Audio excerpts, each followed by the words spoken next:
to another episode of Aspie Hour with me, Natalie Sherlock. And first of all, I must sincerely, most reservedly apologise for last week's debacle where I ended up talking to myself for 5 minutes without you being able to see or hear me. Very embarrassing. But, it was my first time, so I, can't be expected to know everything. But anyway, this time I've got it right, thank God. And so we are expecting a guest. I am expecting a guest. But I will just have a chat to you all whilst they are joining us. So, yeah, I hope you all had a good week. Now, just fill you in on a little bit about today's topic. So today we're going to be discussing the common myths and misconceptions surrounding autism, and also words and phrases you should never say to someone on the spectrum. So it should be quite fun. So the 5 minutes that you missed was just me rambling on about who I am and, little precious little else, really, just some, stuff that has happened to me. Sorry, I've got to sort my hair out. That's better. So I had my hair cut, as you can see, and I am very pleased, very, very pleased with it. And yeah, I like the fact that it's short and then a bit long at the top. So it covers my forehead. Very self-conscious about my forehead. So yeah, and if I could hide my chin, I would do that too, but I can't. So I can't grow a beard. That'd be quite amusing. But no, I always thought, if I did one day randomly grow a beard, I wouldn't be that sad about it, which is weird. But anyway, so I was, as I was saying before I got on to the subject of beards, you see, this is how random I am. This is how my brain works. The more I do these podcasts, the more you'll remember, you'll come to realize the randomness of my brain. But so anyway, what was I talking about before I got on to beards? Bear with me. We've got plenty of time. Okay, so I was talking about what we're going to talk about today, the myths and things not to say. I can't remember. Anyway,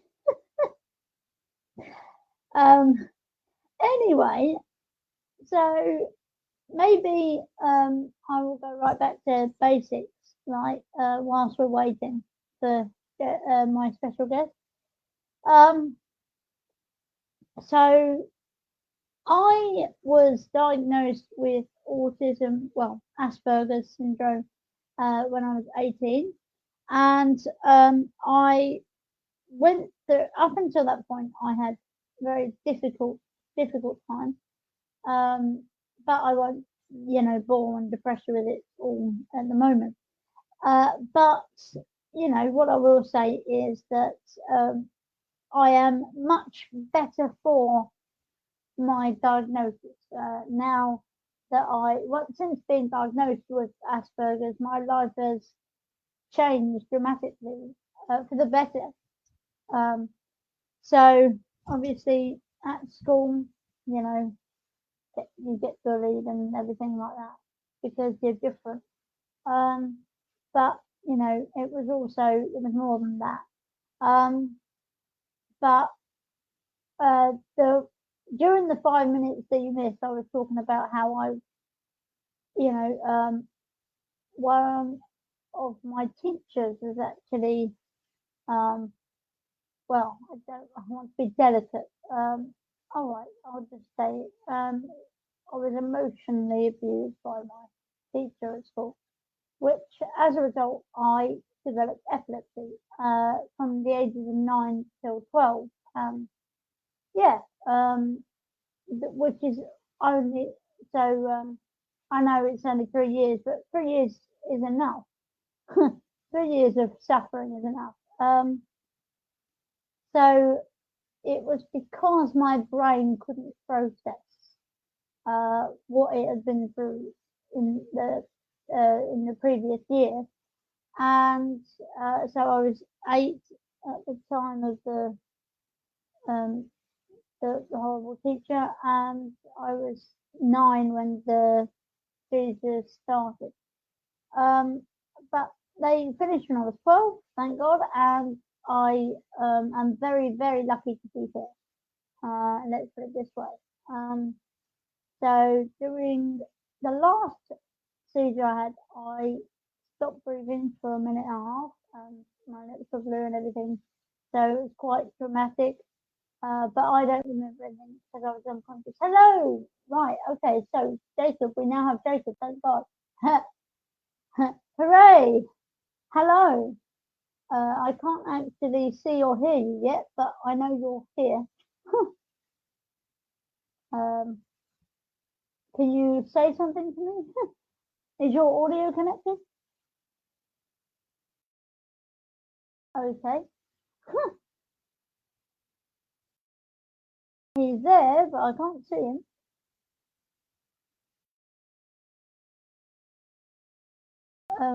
Oh, okay, he's gone.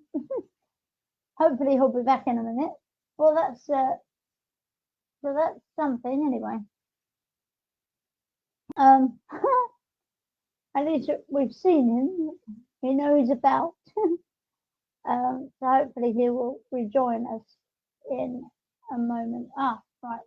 He has messaged me. Apologies for that. He said he'll be back. Like Terminator. Arnold Schwarzenegger. Or as I like to call him, Arnold Salt and Vinegar.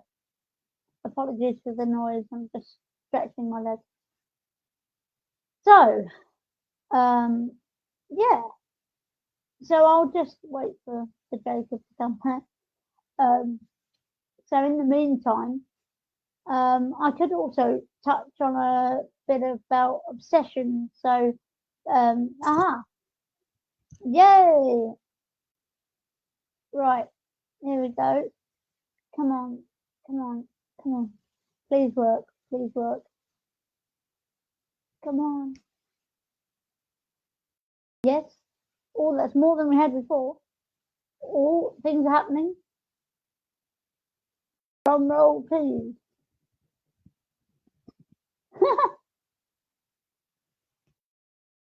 Oh, come on, come on, come on. You're so close, so close. Oh no, he's gone again. Oh. Well, whilst we're still waiting for Jacob, I suppose we could touch upon obsessions. So I have been through so many obsessions. Yay!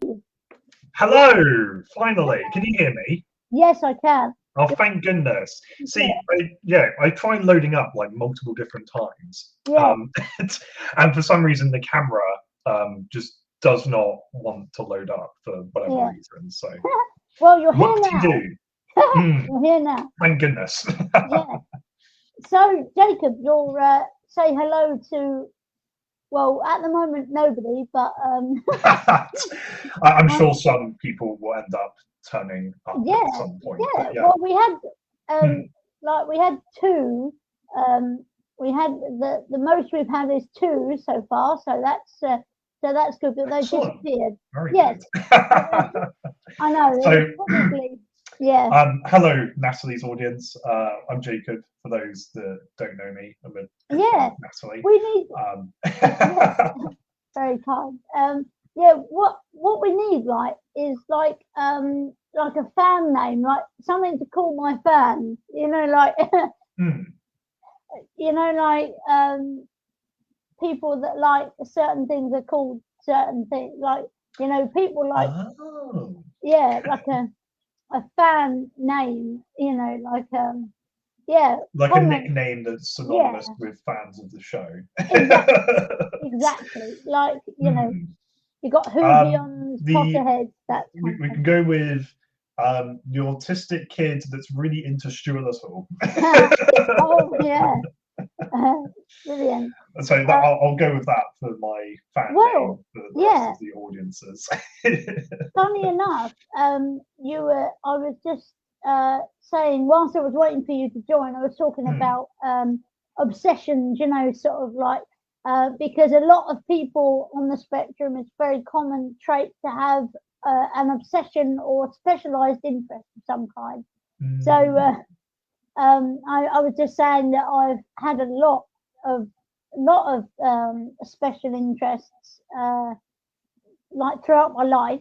Obviously, when you're a kid, you watch all of the kids programs, and then Hmm. you get And you you get fall out of favor and yeah, drift exactly, towards more move mature move on to content kind of something stuff. else. Yeah, Hmm. exactly.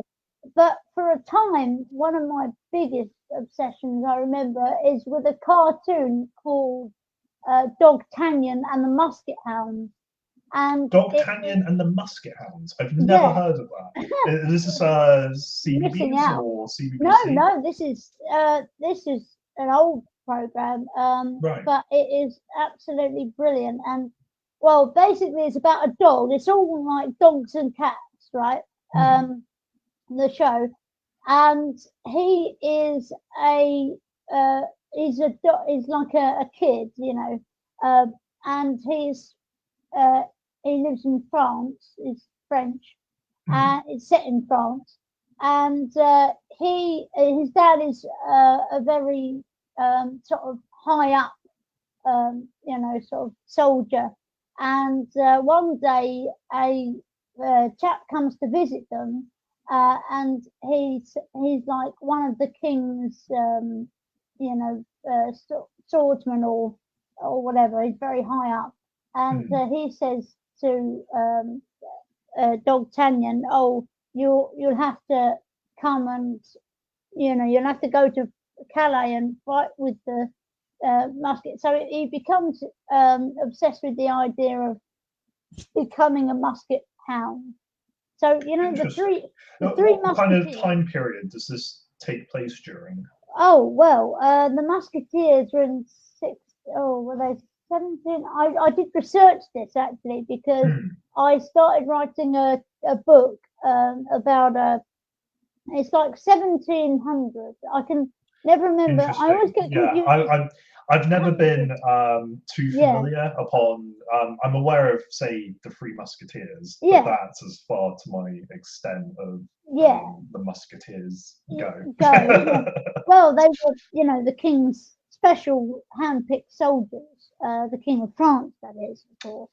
Of course. And he, so D'Artagnan goes to join the Musket Hounds, and in the last episode, spoiler alert, he does actually make it. He becomes a Musket Hound, but Interesting. he has a lot of stuff to deal with Hmm. first. Like there's like antagonists in it. There's like Hmm. this like Jekyll kind of character who is an antagonist, the main antagonist. This a Um, cartoon, or I take yeah, it because yeah, you it's had previously said animated. cartoon. I Yeah, was going to ask yeah. if this was live action or not, or whichever. I know. Otherwise, it'd be a more action-packed version of, say, Come Outside, Yeah, I love that something like program. that. That was Yeah, no, Come another. Outside's amazing. Yeah, I don't know if I think the woman's who was she's the still lead alive. on. Yeah, Yeah, she's still alive. yeah, The dog's way past gone. yeah. Yeah, bless him. R.I.P. Pippin. Um, Mm. but yeah, I remember once. Like I remember when that came on the telly. It was like the program before it. I really hated. It was like really scary. It was this guy in a pilot's um, like pilot's helmet, you know, like the leather kind of helmets with the goggles. It just Yeah, he doesn't have like a breathing apparatus over his mouth or anything like that. It's just the goggles and the helmet. Yeah, I think it's just the goggles and the helmet. But I remember being really scared of him. You know, and it came on like it was on for like 2 minutes before Come Outside. Do you know what the program's called? I've no idea. I've really no idea. It was like literally 2 minute thing before the start of the program. But it would have been before they played. Come Outside. Or maybe it was some kind of presenter on CBBS or whichever at the time. Maybe, I've no idea. To say, oh, hey kids, come outside, and then they come outside. Well, because the woman was a pilot, you know, she was a pilot. Anyway, we're getting sidetracked. So yeah, the Musket Hounds, you know, is really brilliant. I had them on DVD as a kid. I was really obsessed, and then I was started getting obsessed with comedies. So I think, and hence still to this day, I'm obsessed with various sitcoms. In fact, recently I just like been joining all of the sitcom the fan groups, like fans of a certain sitcom.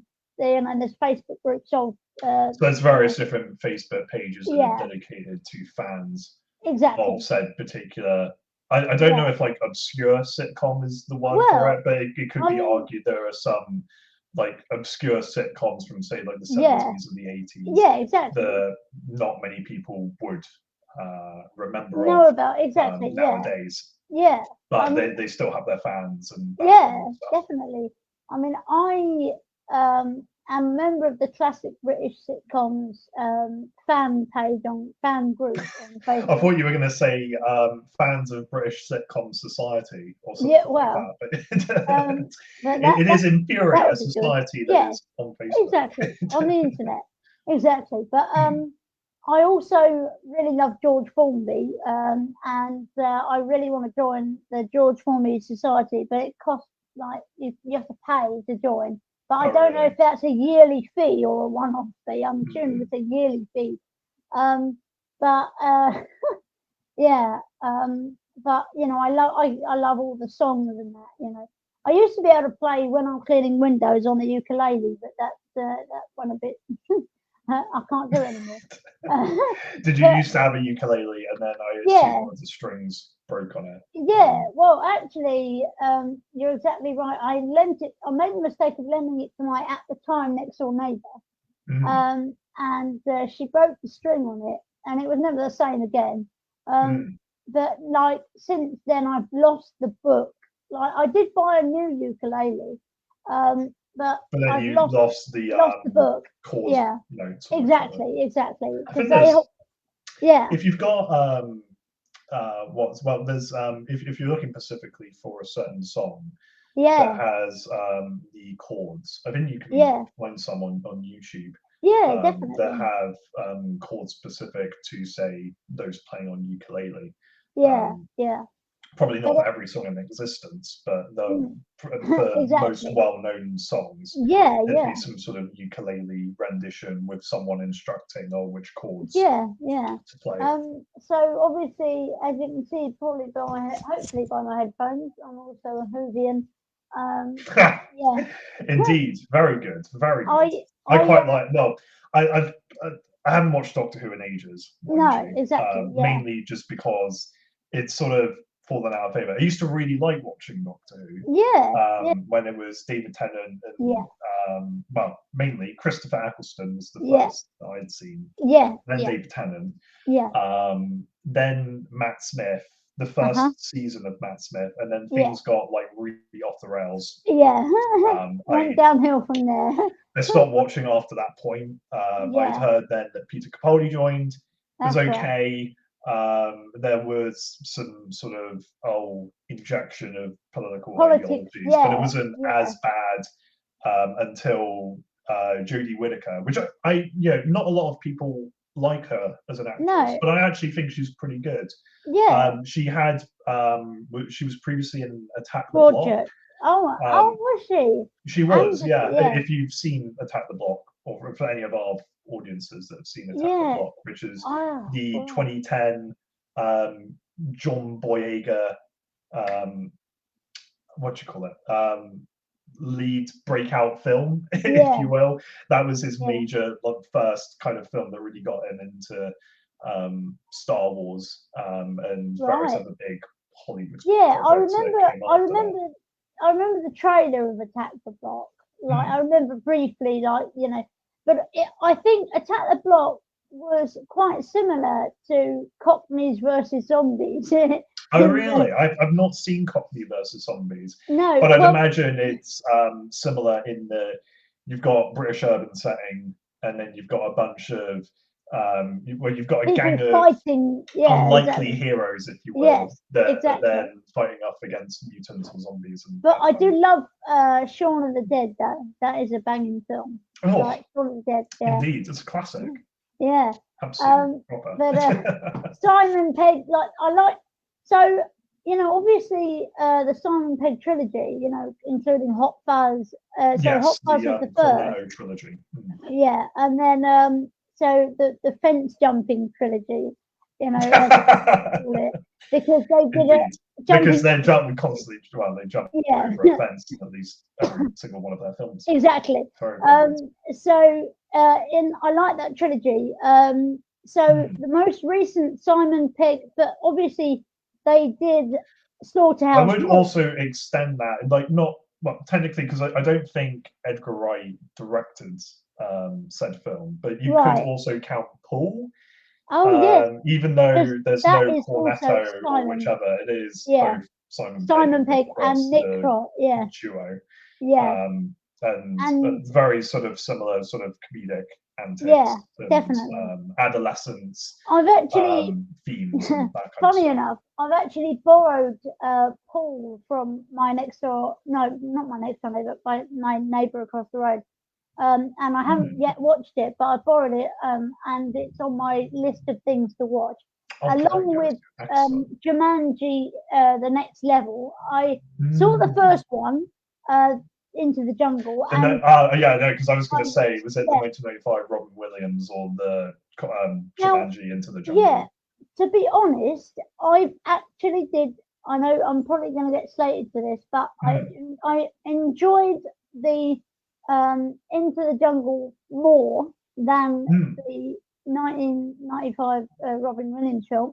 No disrespect to Robin, bless him. Of course, he was a phenomenal actor and comedian, of course. But I don't know, I just didn't really like the setup of and also Jumanji, or the original Jumanji. Yeah, the original. Yeah, no, a lot of people feel strongly in the there are a lot of people that do like Jumanji: Into the Jungle. I was going to say Jumanji: Next Level, because they're all kind of distinct from one another.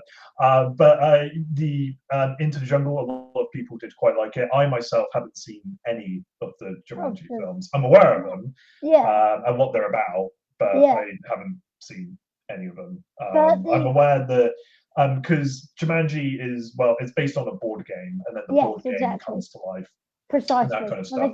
There is a film that's very, very, very similar, and I think takes place in the same universe as Jumanji, that I've seen called Sephora.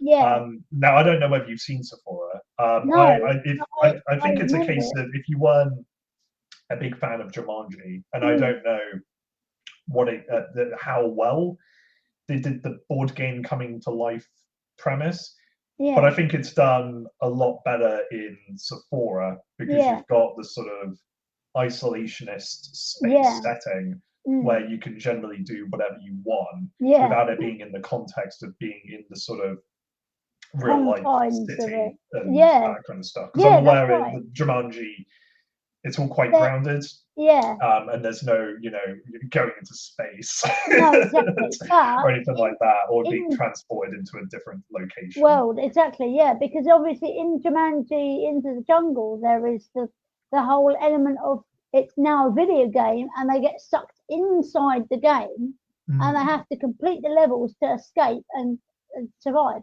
So I haven't seen the next level yet, but it's on my list. But going back to the we were originally speaking about Doctor Who. Yeah. But yeah, my original thought was, Jodie Whittaker. I think like she's been in decent stuff. Yeah. And then in comes the politics surrounding first female Doctor and whichever. Yeah, I wouldn't mind it if it was consistent with everything that came before. If there was a legitimate, story reason, and it wasn't just for the sake of this one's a girl because it's like diverse. Yeah, like this sort of injecting politics kind of thing. Like I could see, and a lot of people felt straight off like, oh, this is just the BBC trying to be more, diverse, acceptance, diversity, that kind of stuff, which I can get. Yeah. But maybe do it with something not called Doctor Who. Well, I mean, I'm all for representation in the media, but like, let's make the next Doctor, on the spectrum. Like, I think we should have like an autistic actor playing Doctor Who. Yeah, because it doesn't fundamentally change who they are. Who the Doctor is and whichever. Like that, I could see happening. Whether it be some sort of developmental kind of thing that comes over time or whichever in the storyline. But yeah, right off the bat, I've seen a lot of people nowadays just kind of like drifting away from Doctor Who. Once I'd heard about the Arachnids in the UK episode where they start playing Stormzy music or whichever. Now I like Stormzy. I think like the music's pretty good, but not in Doctor Who, please. Well, and they must have paid like so much money to get the royalties. Without a shadow of a doubt. I'd spoken. I'm sure some of your audience might be familiar with Ben, Hovey being a big fan of Doctor Who. And I'd previously spoken with him about a lot of the sort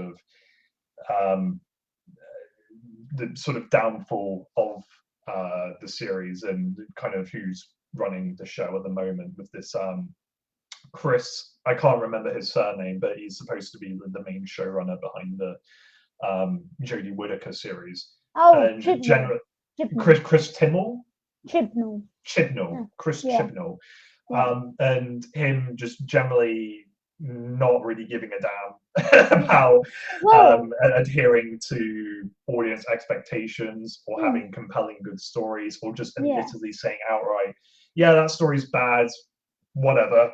And then going off and making more terrible stories. I mean, like, I do feel sorry for Jodie because she is like she's a good actress. She was really good in Broadchurch.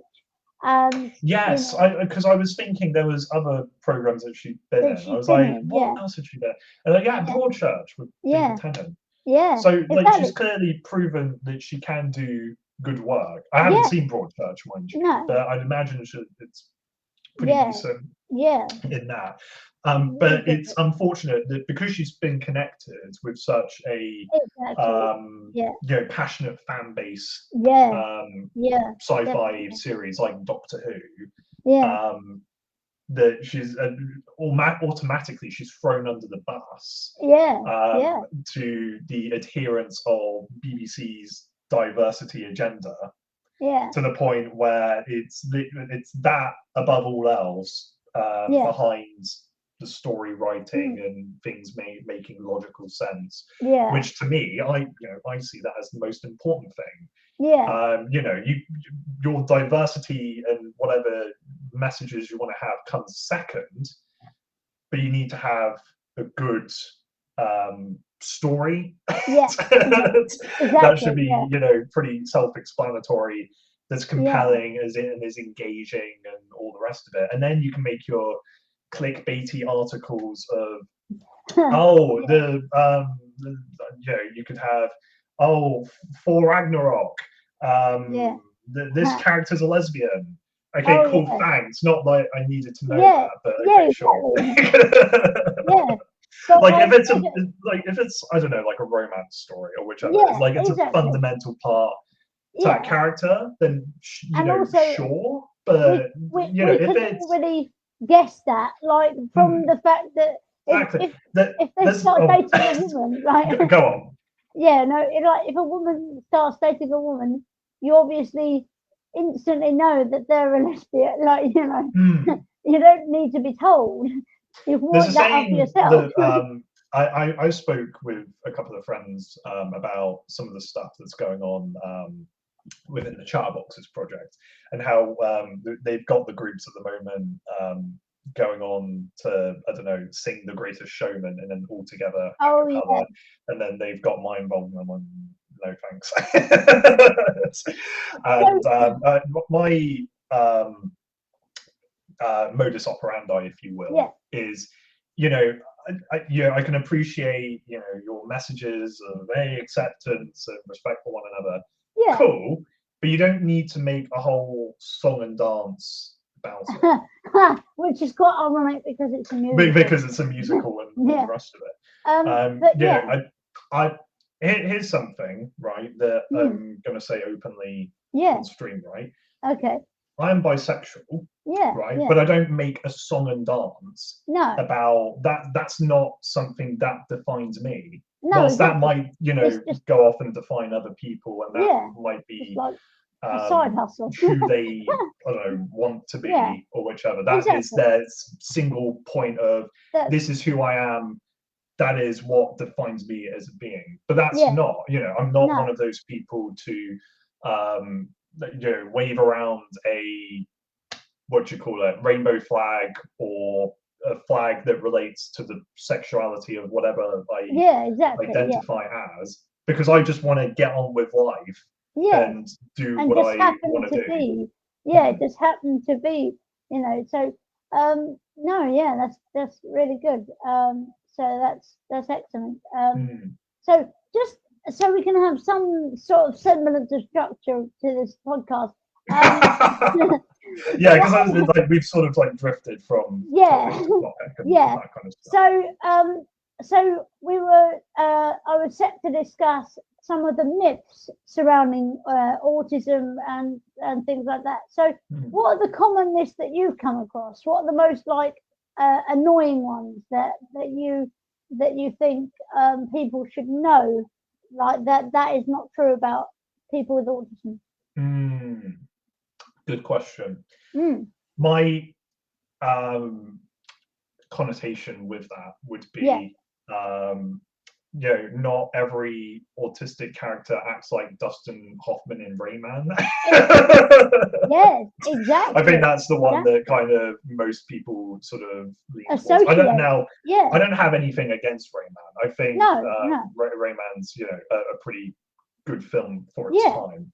And certainly in highlighting the autistic mind, the sort of experiences of people with autism, that kind of stuff.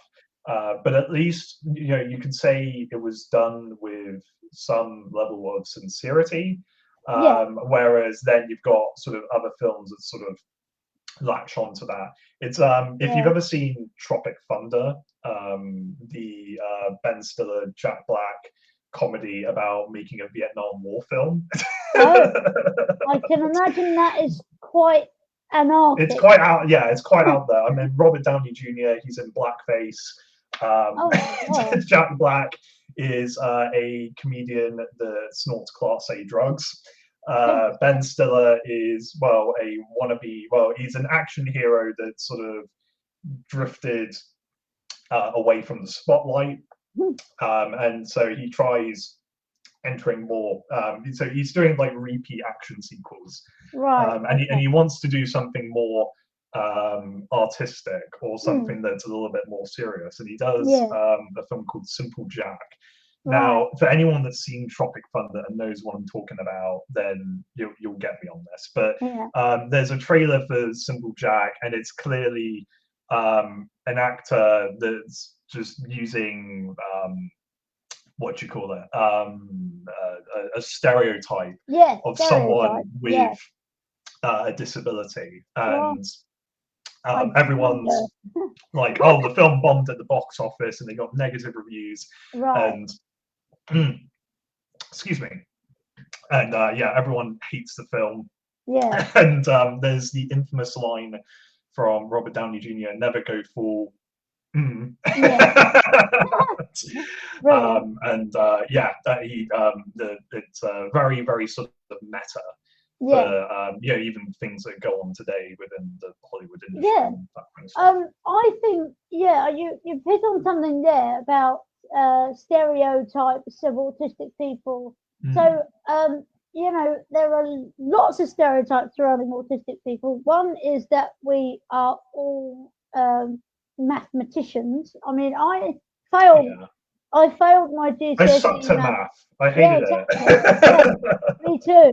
I had to redo my math GCSE like 3 times. I passed on the. Yeah, I think I ended up having to do mines. Paul, Brockenhouse.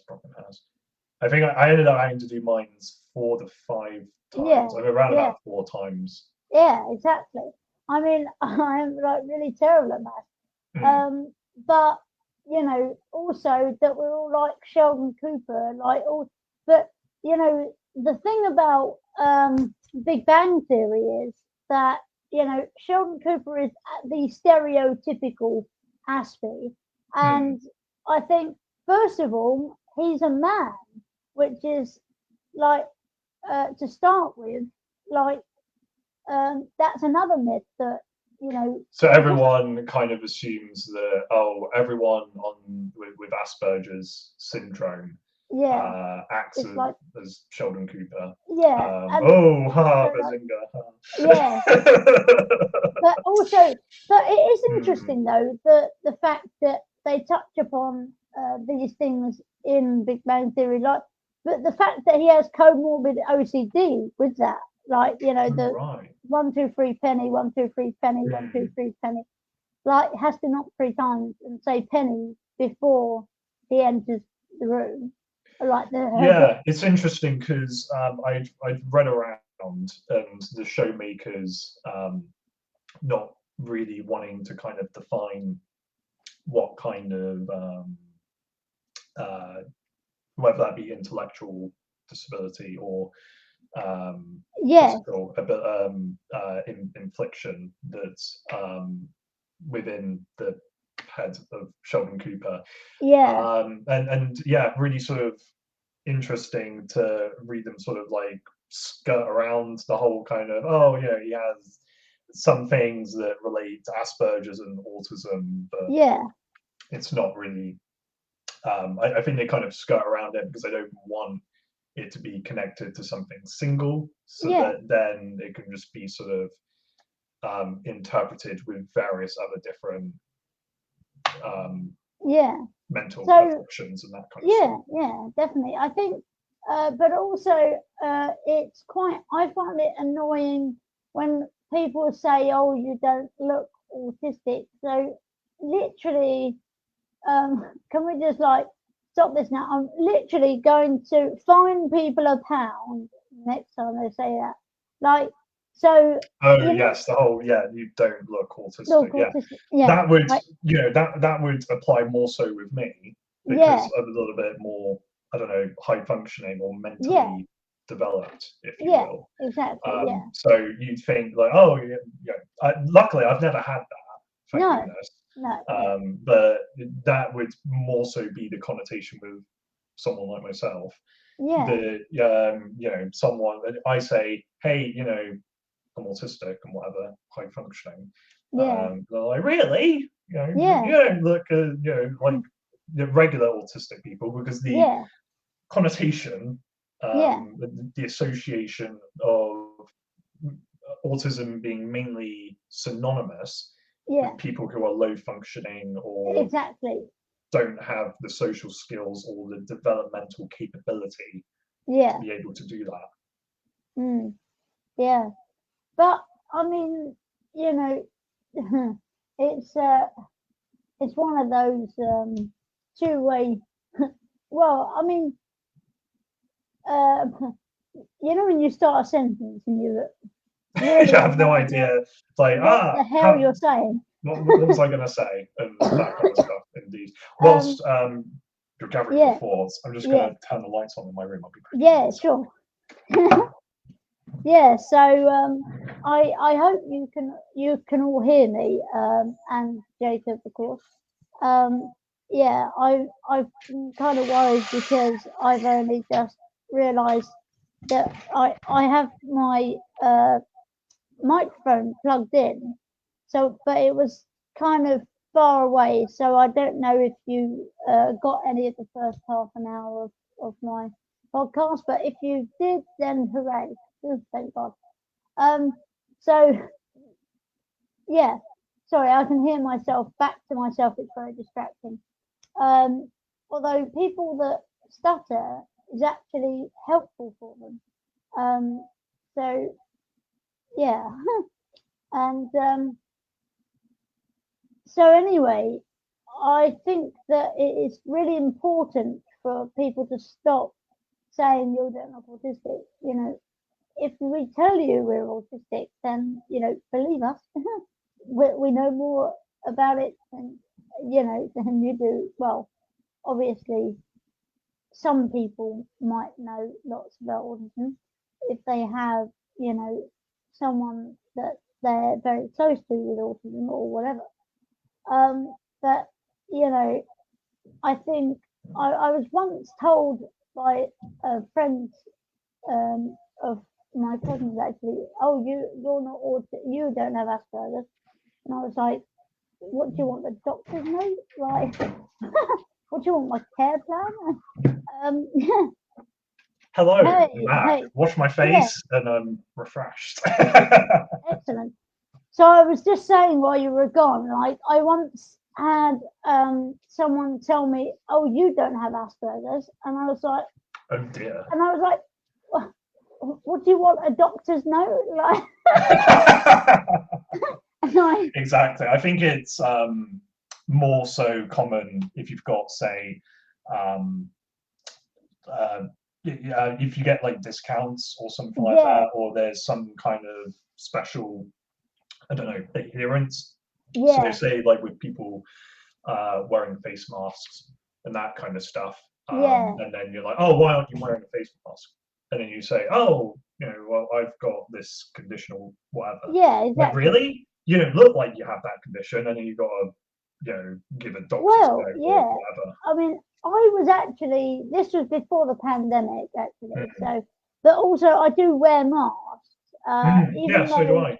Yeah, even though I am, technically exempt from them, I still wear masks because I don't want to catch the virus. Yeah, like, exactly. I want this pandemic to end. Quite soon. Right. I think you're in agreement with a whole load of other people. Yeah, exactly. I mean, and I've had my first vaccine, as have you. And I had the Oxford, you had the Pfizer, didn't you? Yeah. So when's your second one? Good question. Because it's within 12 weeks, and I'd had mine in February, so I'm probably way past the 12 weeks or whichever. To get mine done. So I need to get back in contact with them very soon. Because mine's in June 12th, and because I booked my second one when I booked my first one. So like I just did it when I booked the first one, but not a lot of people have done that actually, I don't think. But so I've been kind of anxious about it because obviously the new things have come to light. Even though you've had the first jab before. Yeah, but it's the whole clock thing that's bothering me. Obviously, my blood is very thin anyway, so my blood is thin anyway, so I should be all right, but it's still, it's always the side effects that come with exactly, and how well am I going to feel and everything like that. So I was a little bit ill for the first one, but not that bad, That's good. So I don't know whether it'll affect me or not, but I'll just have to wait and see. I've read up very recently on a BBC article last week. Yeah. The most common side effect was a loss of strength. Yeah. In whichever arm you end up. Yeah. Getting Exactly. done. Well, that's a given. Like, I expect that, but like it's more kind of like the other side effect. Like because I had body aches and stuff. Like, especially with people who have more varying physical conditions and that kind of stuff. Exactly, as well, because a friend of mine, a friend of ours had really bad symptoms after her vaccine, but she's got underlying conditions, so it's difficult to know what is, actually, is it the jab causing it or the something else causing it.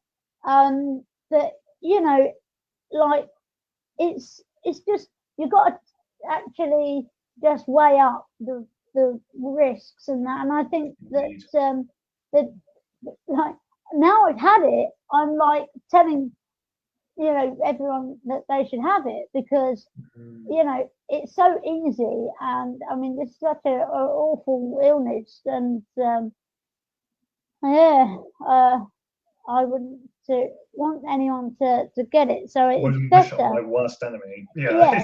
Quite right. Well, I mean, yeah. No, just sort of, maybe. Yeah. No, I wouldn't. But no, I'm not callous like that. Yeah, there's still deep-seated resentment for some people that I was never able to, reconcile with, or those people, that made me suffer in the past. That I can't actually say, "Oh, you did this to me. Say sorry now." And if they did, then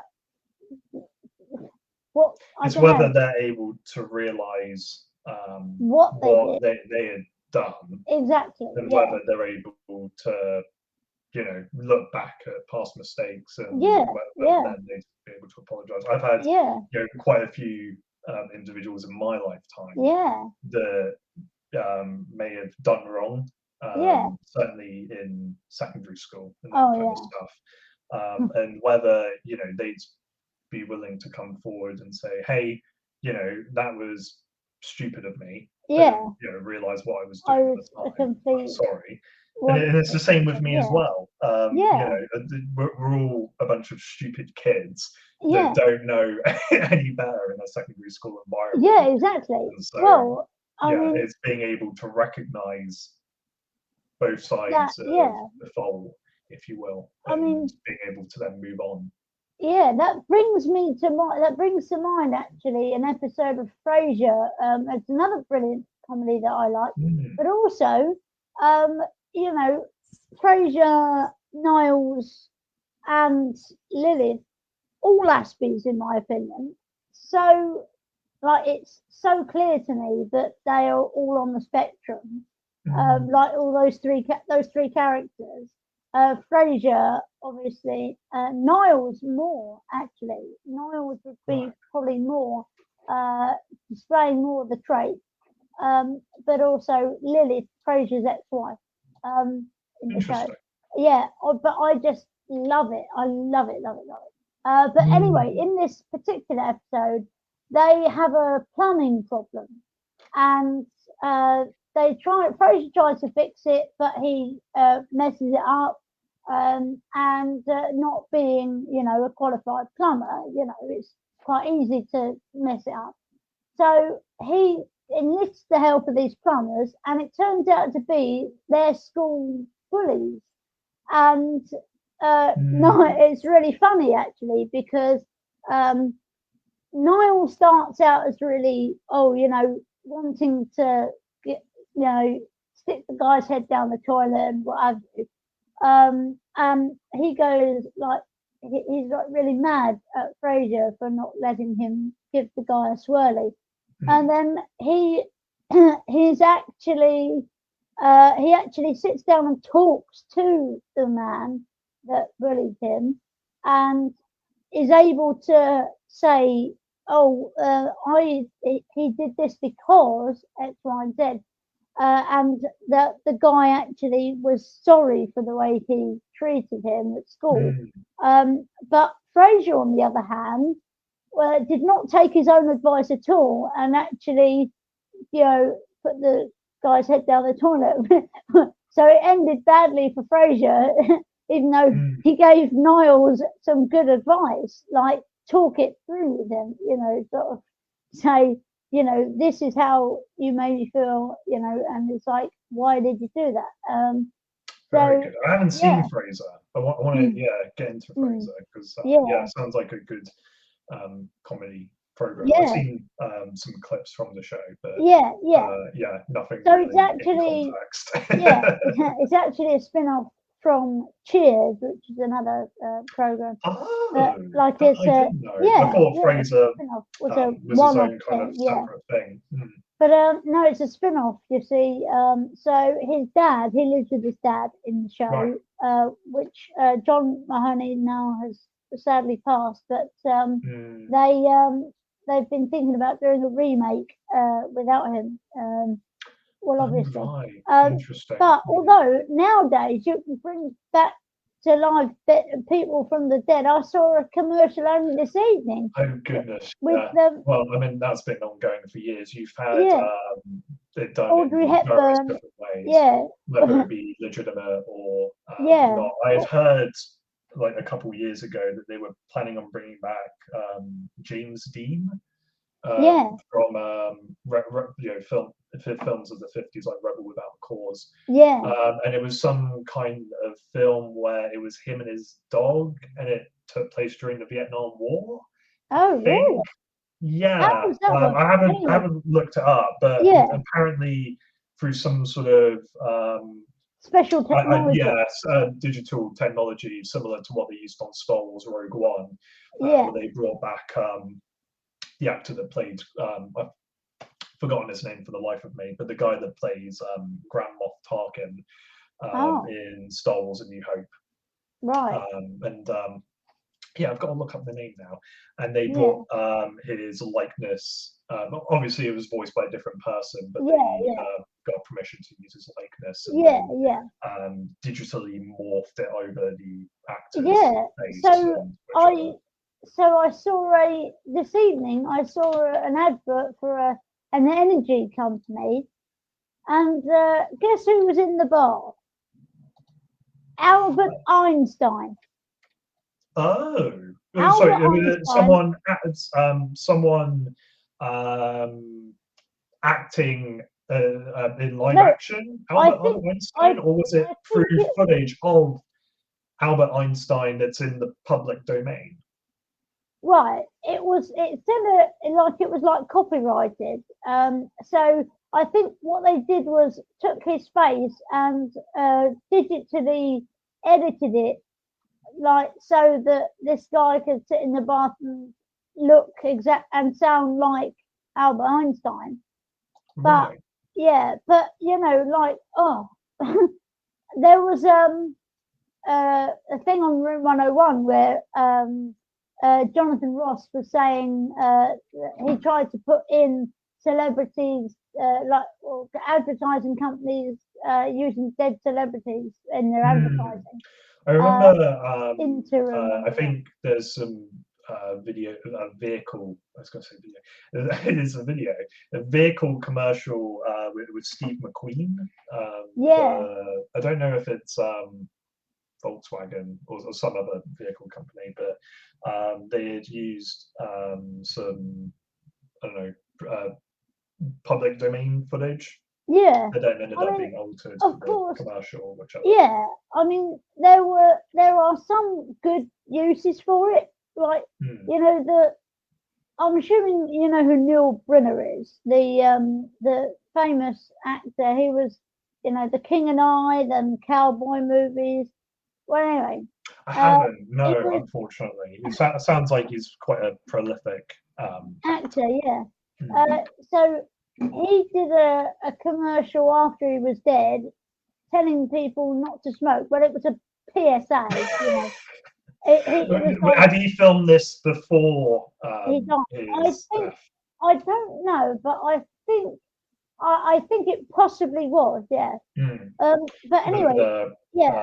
What's the word for it? It's a hard one to pronounce. It's promiscuous. Oh, promiscuously, yeah.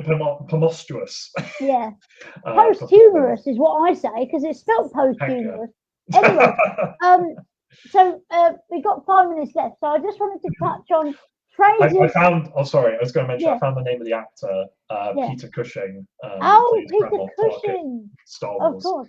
Anyway, yeah. Anyway, sorry, go on. 5 minutes left then. I just wanted to touch on the other thing I was going to mention about, you know, phrases that you should never say to someone on the spectrum.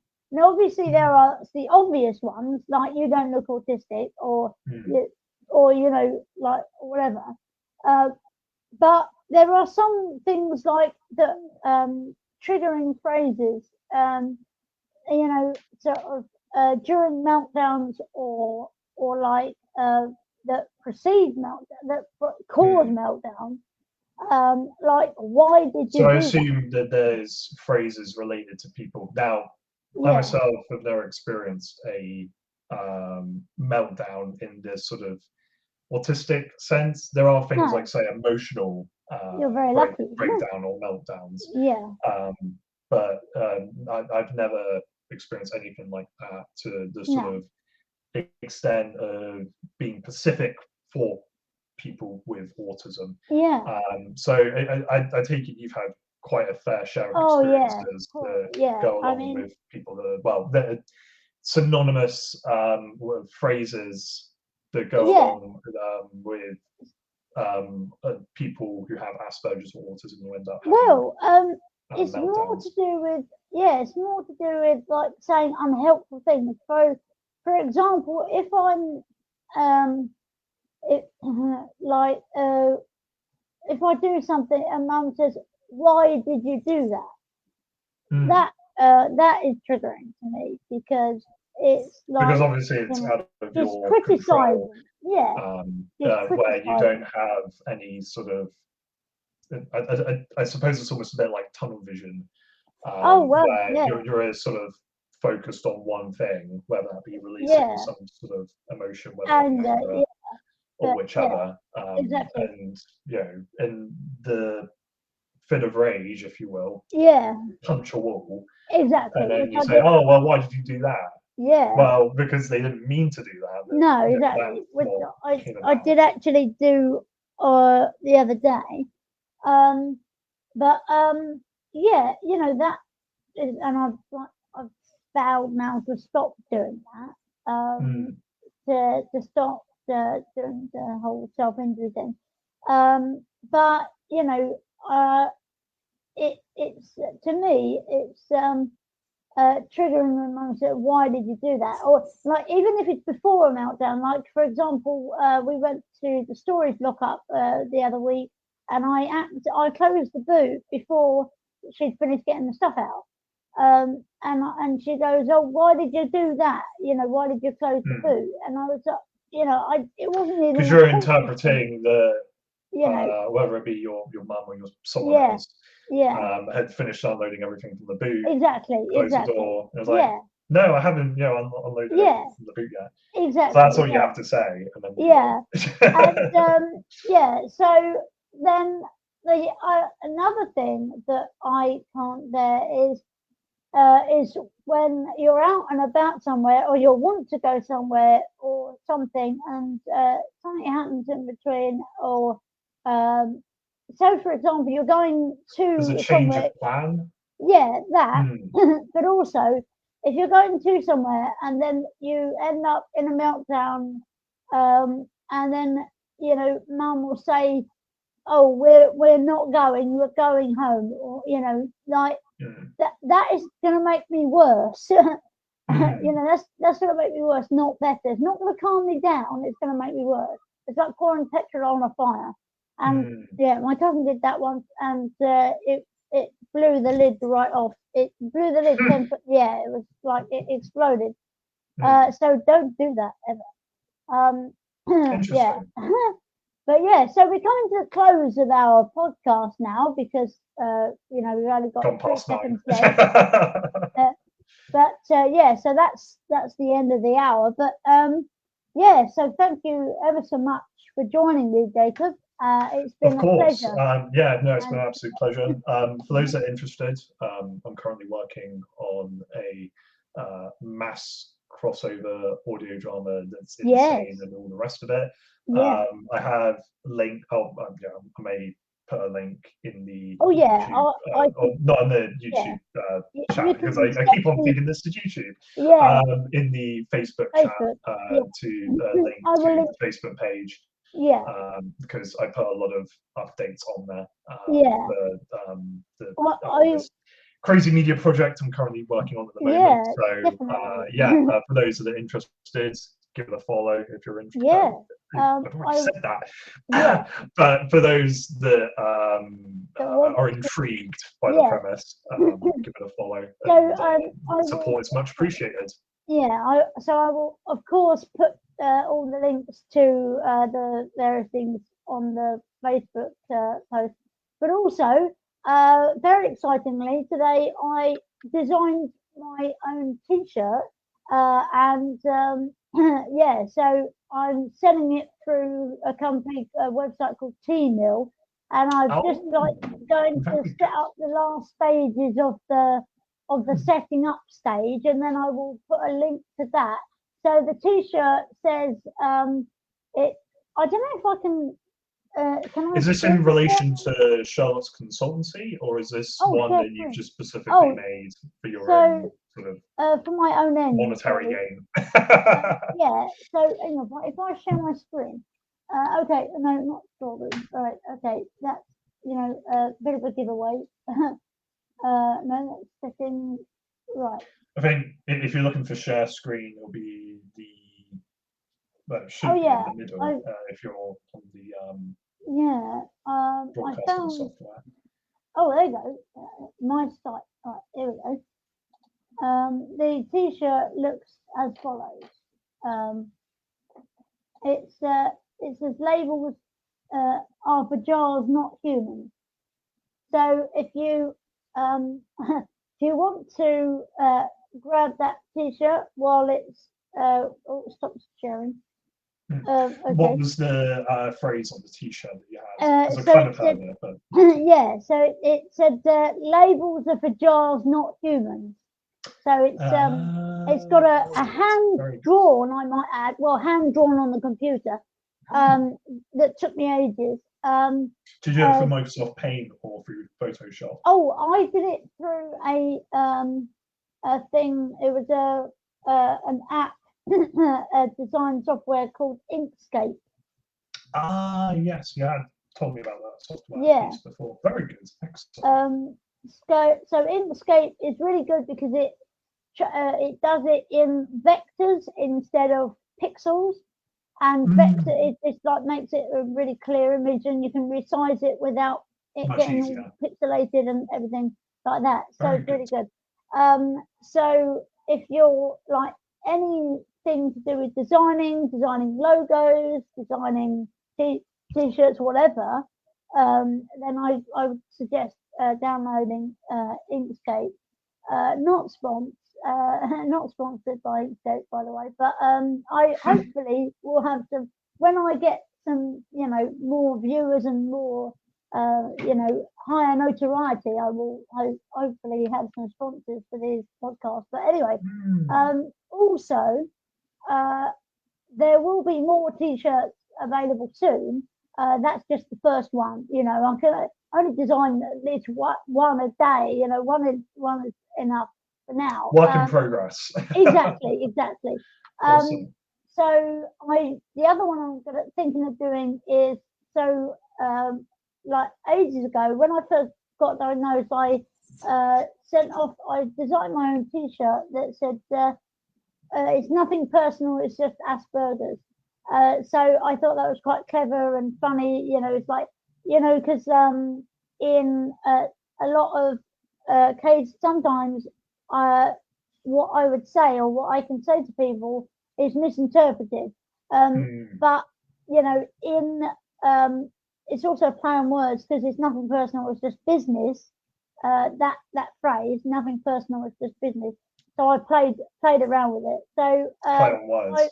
I'm going to make that into a t-shirt as well, for the general public, and a few more besides. So also my book is available to pre-order. My book, The Amazing Marshall, and the children's superhero story, and that will be available soon. So go check it out, as Jack Nicholson said in The Shining. Go check it out. Yeah, Jacob and I are both movie buffs, even though Jacob has never seen The Shining. I haven't. I know it's on Amazon Prime. You've got to get around watching it. I ended up watching Cast Away, the Tom Hanks 2000 film, the other day, which was very, very good. Yeah. And a bunch of other stuff. I'm currently in the middle of starting Peaky Blinders. So cool. Lots of stuff that I'm in the midst of currently watching. Okay, right. I think it's definitely time to end now, because we've gone over by 6 minutes, which is considering it's us two and we can talk for 3 hours at a time. We can talk until the end of Queen and Country. That's 6 minutes isn't that bad. So I will end now with my familiar catchphrase: goodbye, God bless, and continue being awesome. And excellent. Have a good one. See you folks soon. Have a good one. Take care. Bye.